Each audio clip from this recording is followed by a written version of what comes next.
Hello guys எல்லாருக்கும் ஒரு வணக்கம். நிறைய பேர் இந்த வீடியோ பார்த்துட்டு இருக்கீங்கன்னா, நிறைய பேர் வழக்கறிஞர்கிட்டயும் சரி, தமிழ் ஆளுங்கிட்டயும் சரி, அக்கவுண்ட் வாங்குறன்ற பேர்ல காசையும் சரி, அக்கவுண்ட்டையும் இழந்துட்டு தான் வந்து இந்த வீடியோ பார்த்துட்டு இருப்பீங்க. அப்படி எதுவும் இழக்கக்கூடாதுன்னா, நாமளும் பிஜிஎம்எல் அக்கவுண்ட் சேல் பண்ணிட்டு இருக்கோம். கமெண்ட்ல வாட்ஸ்அப் குரூப்போட லிங்க் இருக்கு. கிளிக் பண்ணி ஜாயின் பண்ணிக்கோங்க. நம்மகிட்ட 2 குரூப் இருக்கு. Tamil பிஜிஎம்ஏ store since 2019. என்னோட நம்பர் 5697 முடியும். ஏன் இதை சொல்றேன்னா, இந்த ஆடியோ தூக்கி எவனாச்சும் போடுவான். அதுக்கோசரம் தான் குரூப்போட பேர் எல்லாத்தையும் சொல்லிடுறேன். பார்த்தீங்களா, தமிழ் பிஜிஎம்ஏ ஸ்டோர் சின்ஸ் 2019 இருக்கு.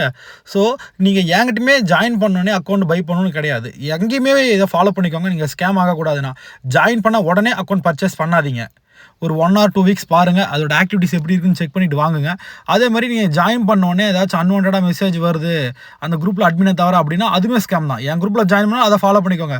அட்மின் மட்டும் கான்டாக்ட் பண்ணி மெசேஜ் பண்ணுங்கள். அதே மாதிரி நீங்கள் ஜாயின் பண்ணோன்னே அந்த குரூப்போட அட்மின் நான் தான் அட்மின் மெசேஜ் பண்ணுறான்னா அவன் ஃபஸ்ட்டு அட்மினாக பாருங்கள். அப்படி அட்மினாக இருந்து அவனாக உங்களுக்கு மெசேஜ் பண்ணுறான்னா அதுவும் ஸ்கேம் தான். ஸோ அதுவும் ஒரு ஸ்கேமுக்கான அறிகுறி தான். அதே மாதிரி எனக்கு இந்த அக்கௌண்ட் பிடிச்சிருக்கு, நான் பர்ச்சேஸ் பண்ண போகிறேன், எனக்கு உங்கள் ஐடி ப்ரூஃப் காட்டுங்க அப்படின்னு கேட்ட உடனே அவன் யோசிக்காமல் காட்டுறான் அப்படின்னா அதுவுமே ஸ்கேம் தான். கூகுள்லேருந்து டவுன்லோட் பண்ணால் ஃபேக் ஐடி ப்ரூஃபாக தான் இருக்கும். ஸோ யாருமே உண்மையாக வைக்கிறவங்க ஐடி ப்ரூஃபாக ஷேர் பண்ணிக்க மாட்டாங்க. நீங்கள் ஒரு 20K 30K மேலே வாங்குறீங்கன்னா முடிஞ்ச அளவுக்கு ஃபேஸ் டு ஃபேஸ் டீலாக கேளுங்க. அப்படி அவங்க அக்செப்ட் பண்ணிட்டாங்க, அப்புறம் நானே வரேன் பிரச்சனை இல்லை அப்படின்னு நீங்கள் சொல்லுங்கள். அப்படி ஓகே அக்செப்ட் பண்ணிட்டாங்கன்னா நீங்கள் நேரில் போய் வாங்கிட்டாலும் சரி, இல்லை அப்படியே வாங்கினாலும் சரி. ஸோ அது கொஞ்சம் ட்ரஸ்ட்டாக தான் இருக்கும். முடிஞ்ச அளவுக்கு பெரிய அக்கௌண்ட் வாங்குறீங்கன்னா ஃபேஸ் டு ஃபேஸ் டீல் பண்ணி வாங்கிக்கோங்க. ஸோ எந்த குரூப்லேயும் ஜாயின் பண்ண உடனே அக்கௌண்ட் வாங்காதீங்க. முடிஞ்ச அளவுக்கு ஒரு வழக்கங்கிட்ட போகிறத தவிர்த்துக்கோங்க. எல்லா வழக்கனும் ஸ்கேம்னு சொல்ல முடியாது, பட் ஒரு 70% வழக்கன்ஸு ஸ்கேமாக தான் இருக்காங்க. ஸோ எங்கே ஜாயின் பண்ணாலும் உடனே அக்கௌண்ட் வாங்காதீங்க.